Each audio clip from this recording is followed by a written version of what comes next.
대환유화 2025년 실적을 슬프트 회계로 분석하고 2026년 매출을 예측해 보도록 하겠습니다. 매출은 1.8% 증가했고 영업손실 70.4%가 개선이 됐습니다.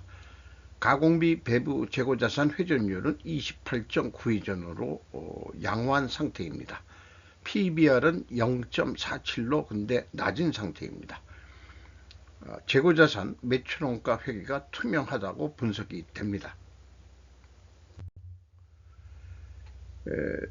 이순규 대한유화 회장의 프로필을 찾아봤습니다. 김은혜 비즈니스 포스트 2024년에 보도된 내용입니다. 1세대 석유화학기업 오나 2세인데 적대적 인수합병 맞서 경영권 안정이라고 되어 있습니다. 이렇게 생기신 분인데 서울 명지고등학교와 한양대학교 법학과를 졸업했다. 미국 호프스트라 대학교 경영대학원에서 석사과정을 수학했다. 원동공업을 거쳐 대한유화공업에 입사했다. 감사와 상무이사를 거쳐 1998년 대표이사 부사장이 됐다.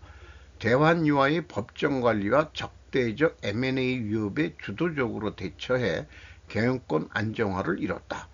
독실한 불교 신자다. 이렇게 나와 있습니다. 그런데 나중 뒤에 그 최대 주주는 현재 KPIC 중견기업 대표 장석산으로 나와 있습니다.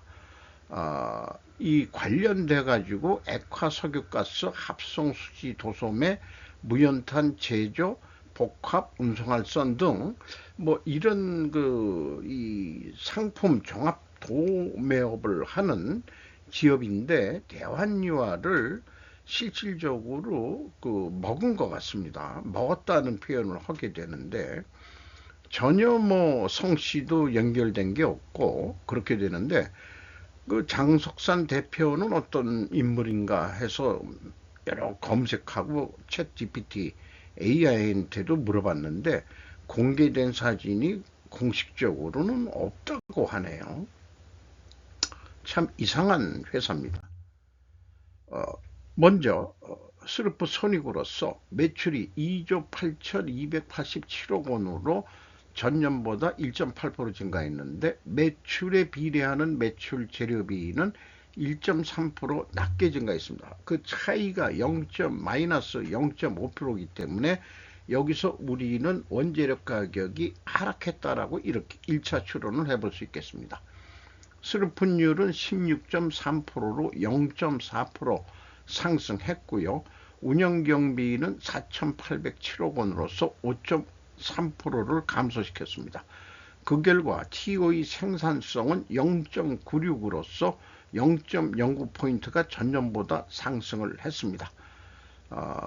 영업손실 191억 8,900만 원으로 원가회계보다는 22억 1,500만 원이 적게 손실이 났습니다. 이것은 그나마 가공비 배부 재고 자산을 감소시켰기 때문입니다. 원가회계 손익으로서 영업이익이 213억 적자입니다. 67.3%가 개선이 됐습니다. 재고자산 내역을 보면은 제품, 부제품, 제공품 합쳐서 가공비 배부 재고자산 968억 2,700만 원, 전년도보다 136억 8,200만 원이 줄었습니다. 3년 연속 재고를 계속 줄여가고 있습니다. 매출하고 매출 변동률하고 비교를 해보면은 2024년에 매출이 전년보다 12% 증가했는데 2%를 감소시켰고 2025년도는 매출이 2%밖에 증가를 안 했는데 12%나 감소를 시켰습니다. 원가회계는 그 재고의 감소는 영업이익이 그만큼 안 나오기 때문에 재고 증가를 계속 유혹을 하는데 대한유화가 그런 유혹에 안 넘어가고 어차피 적자니까 베스트를 다 해보자 하는 마음이 있었지 않았느냐, 이런 추정을 해봅니다. 비용의 성격적 분류 분석 내용입니다. A. 제품과 제공품의 변동이라고 표시되어 있고, 원재료, 부재료 사용액이면은 A는 WCAI가 기준이 되겠습니다. 플러스 136억 8,200만 원이면은 재고가 감소했다는 뜻입니다. AB를 더한 MC 매출원가 재료비가 2조 3,692억 원으로 1.4% 증가했고, 운영경비는 5.3% 감소시켰습니다. 운영경비 4,807억 원에서 판매관리비 498억 원을 뺀 4,309억 원이 그 공장 가공비가 되겠습니다.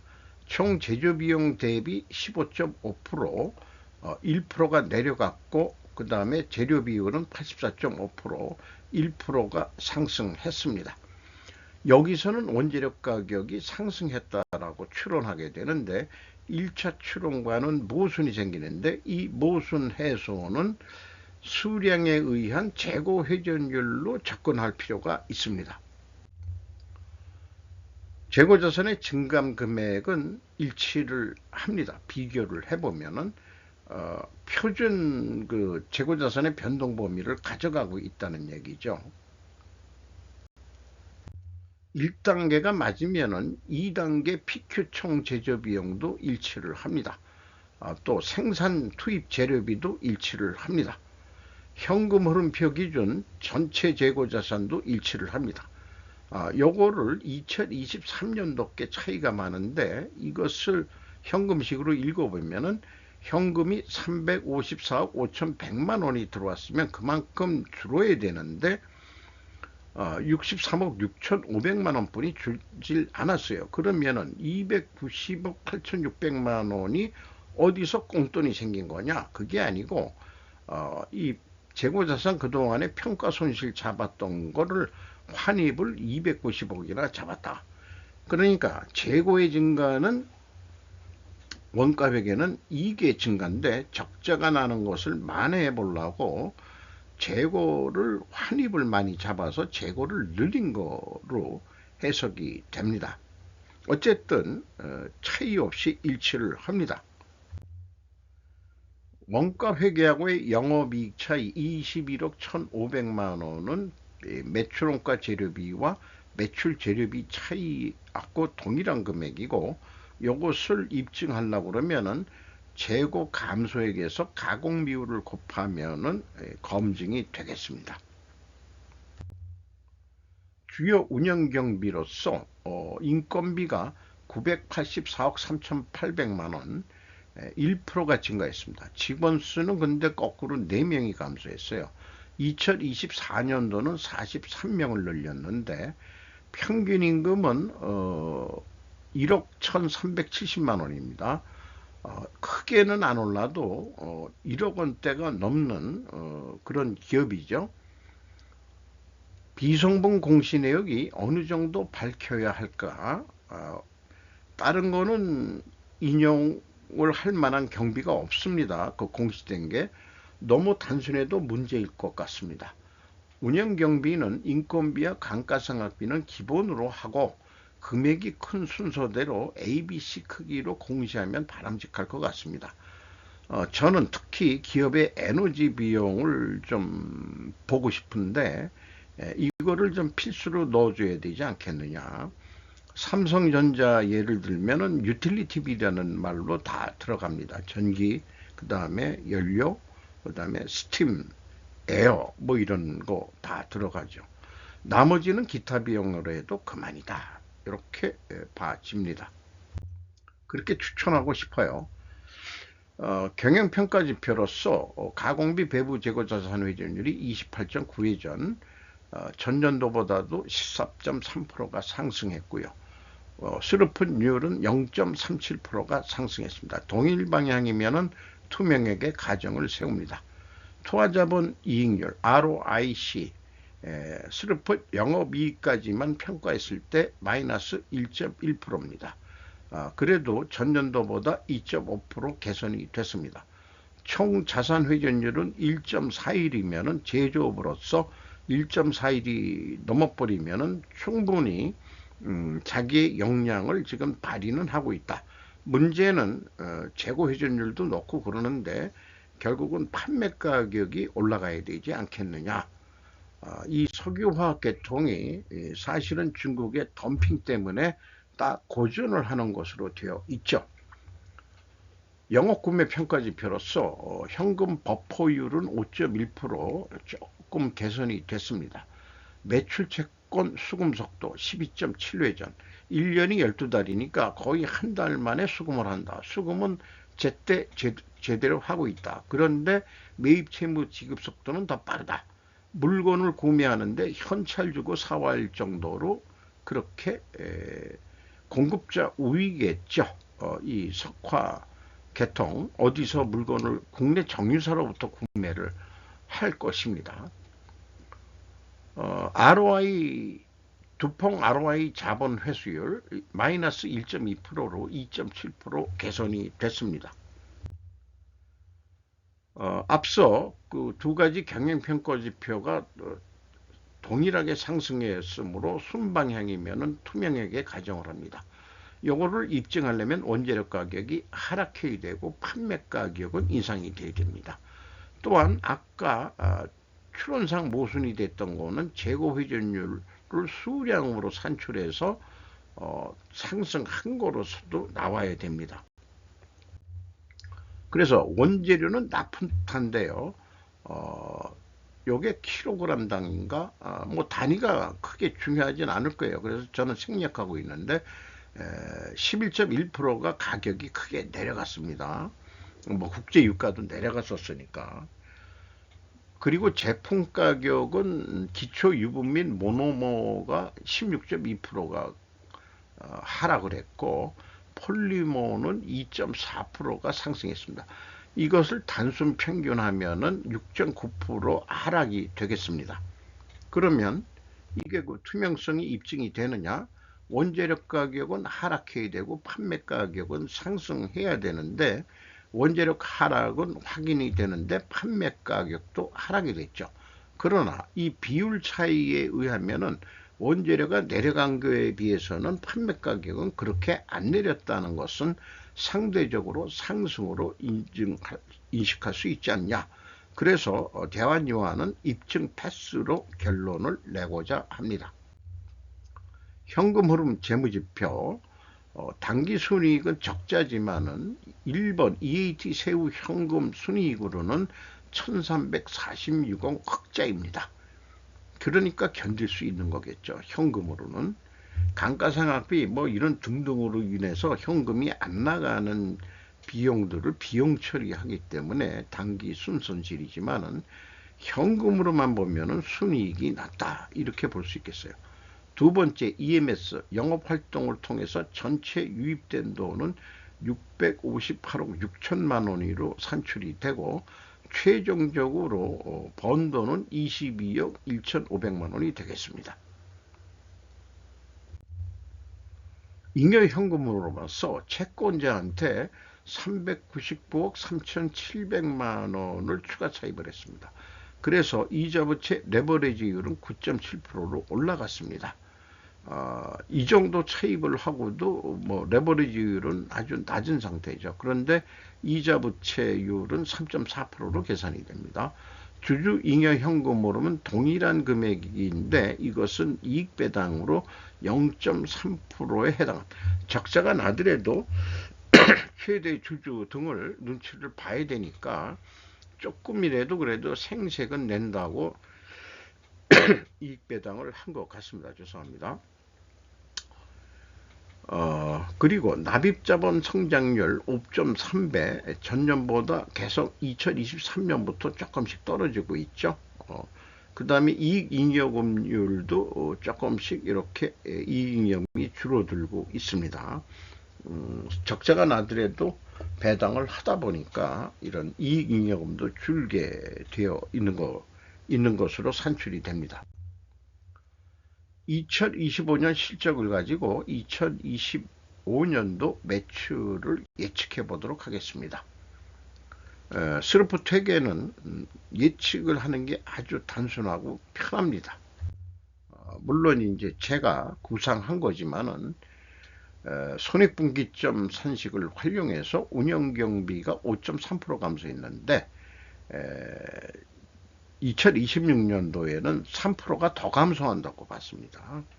뭐 장사도 좀 잘 안 되고 또 지금 뭐그 원재료가 어떻게 될지 요 정도 좀 잡아보고 그 다음에 이제 적자니까 손익분기점 하려면은 영업이익은 제로 이렇게 하면은 요거를 스르프율로 나누면은 2조 8,579억 원을 하면 손익분기점이 나올 거다.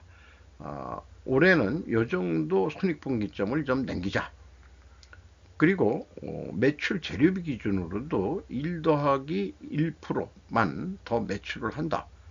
이렇게 되면은 요거를 매출 재료비율로 나누면은 동일한 금액으로 매출을 예측할 수 있겠습니다. 그래서 확정적으로는 요걸 판매 단가로 비유를 하면은 285만 톤당 285만원에 팔면은 요게 저기 손익분기점이었는데 조금 더 깎였으니까 7,943원 좀 적자다. 이거 흑자로 전환시키려면은 가격은 더 이상 올려받지 못한다고 한다면은 재고 회전율을 올려라. 한 5.5%만.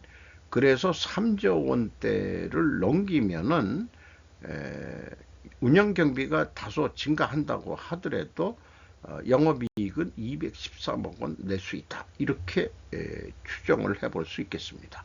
예측을 해볼 수 있겠습니다. 근데 원가 회계라는 게 복잡하죠. 생산 재료비 1%더 추가 생산을 하는 거로 하고 그 다음에 가공 비율은 좀 더 낮추는 거로 그렇게 하고 재고는 10% 감소시켰을 때는 총 제조 비용이 2조 거의 8천억 원대인데 이게 더 늘어납니다. 재고가 감소하면은 원가 회계가 그렇습니다. 매출원가가 매출원가는 이제는 악의 세력이라고 제가 불러야 될 것 같아요. 재고가 증가해야만이 매출원가가 내려가서 이익이 더 나게 되어 있습니다. 그래서 판매 가격은 목표 이익을 내려고 그런다면은 저기 손익분기점이니까 재고 감소했을 때는 더 비싸게 받아야 되고 재고가 증가한다면 좀 싸게 받아도 되는 것으로 이렇게 나오죠. 그러면은 이 구간에서 판매 가격이 결정이 될 것입니다. 그러면 영업이 그런 걸 우리는 몰라. 왜 우리가 회계에서 하는 그런 매출원가 뭐 이런 걸 가지고 우리를 못 살게 하냐? 어디 견적서를 내라. 그런다면은 이거는 데이터는 회계한테 받아가지고 영업이 재료비, 가공비, 그럼 총 제조 비용이죠. 요만큼 들어가는데 톤당 우리가 판매 관리비 좀 들어가죠. 그리고 이제 마진 없이 그냥 본전만 받겠습니다. 그게 284만 8,936원이다. 그런데 분명 영업은 심리적으로 깎일 거 분명히 알고 있으니까 부풀릴 거예요. 요 정도 287만 원으로. 그러면 얼마나 깎이냐? 한 2만 원만 깎이자. 285만 원. 그러니까 구매 쪽에서도 우리도 그 명분이 있지. 그래도 야 내가 구매 담당인데 이건 이럴 정도는 해줘야 되지 않겠어? 뭐 이렇게 해가지고요. 그러면은 실질적으로는 적자니까 5.8%만 더 매출 노력을 해보자. 그렇게 되면은 남는 게 영업이익을 흑자로 못 돌려요. 재고가 감소해 버리니까 더 판매하니까 생산은 더 안 한다고 보고 5.8%만큼 더 매출을 했는데 재고가 그만큼 내려갈 거 아니에요. 그 비율로. 그러면은 이게 흑자로 못 돌아선다 이게 원가 회계의 맹점입니다. 손익분기점으로 하니까 딱 극명하게 드러나죠. 그래서 다시 비교를 해보면은 스루퍼스 285만 원 팔았을 때 7,943원 적자였는데 재고 감소할 때에는 원가회계는 8,618원 적자, 재고 증가 시에는 흑자로 1,747원이나 흑자가 납니다. 그래서 개선을 해가지고 더 노력을 해서 매출을 3조 원까지 끌어올리면은 213억 원 정도 이익이 나게 되어 있는데, 원가 회계로 추가 판매를 똑같은 금액으로 했을 때 판매비도 좀 더 들어갈 거 아니에요. 또 활동을 더 하니까 영업 손실을 못 벗어납니다. 이것이 문제가 되는 거죠. 그러니까 생산을 더해서 재고를 늘려야 되는데 우측에다 썼지만은 다시 한번 강조를 드립니다. 원가 회계는 재고 감소 전제 조건으로 예측하면 매출 원가율이 상승하여 목표 이익을 달성하기 어렵다. 항상 재고가 증가해야 한다는 전제 조건은 잘못된 세계이다. 원가 세계는 이제 악의 세력으로 규정해야 할 것이다. 주가는 12만 3,800원으로 3월 초보다 2025년 3월 초보다 19,300원이 상승했습니다. 그러나 PBR상으로는 0.47 수준입니다. 5% 이상 주주는 KPIC 코퍼레이션이 31.01% 지분을 가지고 있고 국민연금공단이 10.54%, 그리고 외국인이 11.64%를 가지고 있는데 모건 스탠리가 눈에 띕니다. 그러니까 앞서 소개한 대한유화 사장은 그 소액의 이 지분율을 가지고 있으면서도 경영권은 유지를 하면서 하는 것 같아요. 그러니까 KPCIC가 직접 경영으로 들어오는 것은 아닌 것 같습니다. 경영은 대한유한테 맡겨놓고 제 생각에는 직접 수출 영업권 등은 KPIC한테 소울 대리점 식으로 감당하고 있지 않겠냐, 이런 해석도 생각해 볼 수 있겠습니다. 이 제조업의 옐런 미 재무부 장관이었던 앨런이 중국의 과잉 생산에 대해서 막아보려고 했는데 실패했죠. 그리고 덤핑 수출하고 이런 거를 또 중국 출신 무슨 캐나다인 학자가 뭐 써가지고 중국한테 배우라고 이따위 얘기를 하고 자빠졌는데, 중국 방식으로 하면은 전 세계 제조업이 다 무너질 거예요. 그러면은 전쟁이 일어날 수밖에 없는 겁니다. 그러니까 중국 공산당은 자기네들이 전쟁을 하려고 발악을 하는 것 같아요. 지금 그렇게 느껴집니다. 공산주의 체제다 보니까 정부 보조금으로 막 생산을 돌리는 그런 일을 하고 있죠. 다시 한번 좀 2015년에 세라톤 오코일에서 와가지고 ESG를 강조했을 때 그 로스차일드 여사인데, 이분이 좀 의식을 전환해가지고 원가 회계를 쓰레기통에 버려라, 이것만 이게 로스차일드에서 강조하면은 원가 회계 버리는 기업부터 대출해 주겠다고 하면은 원가 회계는 바로 없어질 것으로 생각됩니다. 오늘도 좋은 하루 되시기 바랍니다.